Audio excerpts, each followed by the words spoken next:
And it's so key. Like it's like the most important thing, your energy body and your energy field and how you think, which are all a level of consciousness and a frequency. I think that's the most important thing in manifesting that I've experienced. And like, so today on the podcast, we have the magnificent Sarah Tolle, who I had the pleasure of working with and in my courses. And I guess it started at ceremonies like a couple years ago. It's the first time I met you. And then we worked together one-on-one, and you have become a master freaking manifester with the tools. So it's such an honor to like see your journey and like see all the evolution of the things and the miracles that have happened and so many more to come. I'm going to link Sarah's info in the show notes. Check her out. She is an up and coming artist. She's a musician and she is an actress, and she is going to be very famous very soon. There is no doubt in my mind. It's already done. It's already happening. So yeah, welcome to the show. Let's just start with like one of your favorite manifestations. You've had so many, like I couldn't even keep track anymore. Synchronous.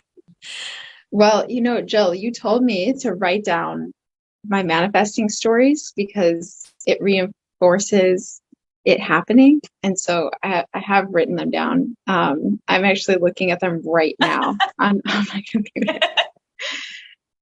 Okay, there's lots of little things, but let's see. I think it was right about the time when I first went to a workshop with you, and it was a shamanic breathwork workshop.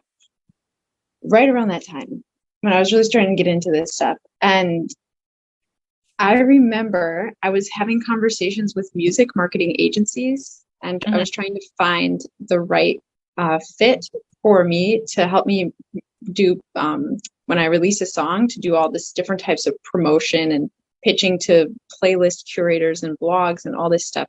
And I remember like committing, and you've talked about this before, committing to it being this way, like saying like, I'm going to be working with an agency that's in really good alignment with my values that I feel really good about working with.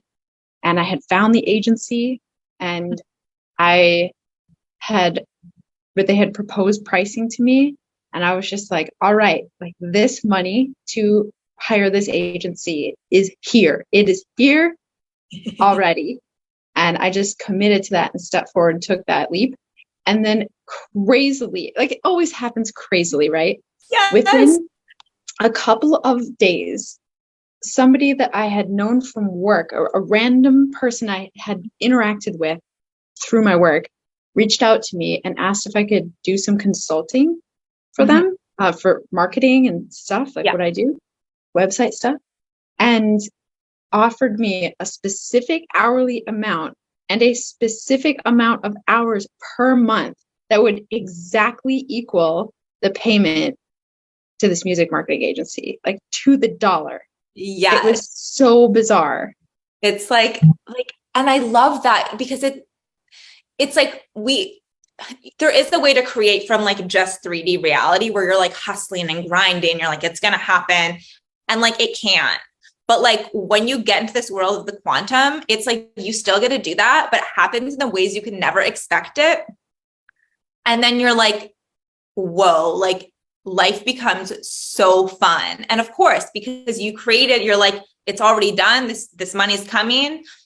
And you didn't know where it was going to come from, but you committed to that and you had an energetic container. And then like, boom, it came in the way of the least resistance, which is why I like love this work so much. Because it always happens in these like magical ways where it's like the coincidences and the synchronicities like of that person contacting you.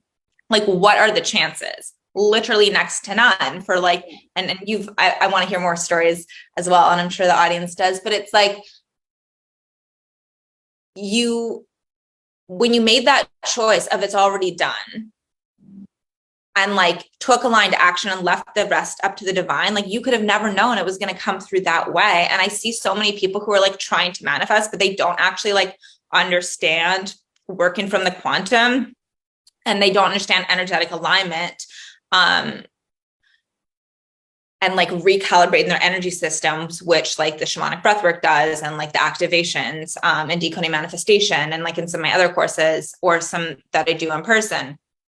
And like when you do that, it literally is already done in the divine. And then it's like, you don't have to push, you don't have to grind, you just need to live your life. And then it just happens at the moment in time that it's supposed to happen. And when you become in energetic alignment with it, like your core energy field is in alignment with that. And I think that's like a missing piece that I really want to like share with people, is that you must be in energetic alignment. And that's not to mean like things can't happen. Of course they're going to happen. It's like if you have a big goal, say, and then it's like, or a big manifestation that you want, it's such a far jump. Of course that can happen, but there's layers of recalibration and trauma clearing and like rewiring that needs to happen before that. So it's like, you can have that bigger vision and you can have a smaller one and use the smaller one, and then like smaller ones compounded to get to the big one. And so many people they either get stuck in like, oh, I have this big one, but they don't do like this smaller ones, which is why like you're like, there's so many small manifestations. And I told you guys this and you did it so well. It's like, celebrate the small ones just as much, because they compound and they make us realize like what is possible. And then so many synchronicities happen that like, it's all of a sudden, like, you're like, this can't be a coincidence anymore, you know? But those are the two missing pieces, is like having a goal that's so big that your nervous system's like, that's not possible. And I'm all about the big visions, but it's like, okay, what's the smaller one? And then the bigger one. And then that energy piece, so many people are missing that. And it's like, it truly is a daily practice. Of like recalibrating your energy to be the version of yourself where the thing that you desire is default of the person you become. It's all about the becoming. So I just want to like really reiterate those, because like I feel some people are teaching manifestation, but they're not talking about the energy, and they're not talking about like the compound effect of who you're becoming. And it's so key. Like it's like the most important thing, your energy body and your energy field and how you think, which are all a level of consciousness and a frequency. I think that's the most important thing in manifesting that I've experienced. And like,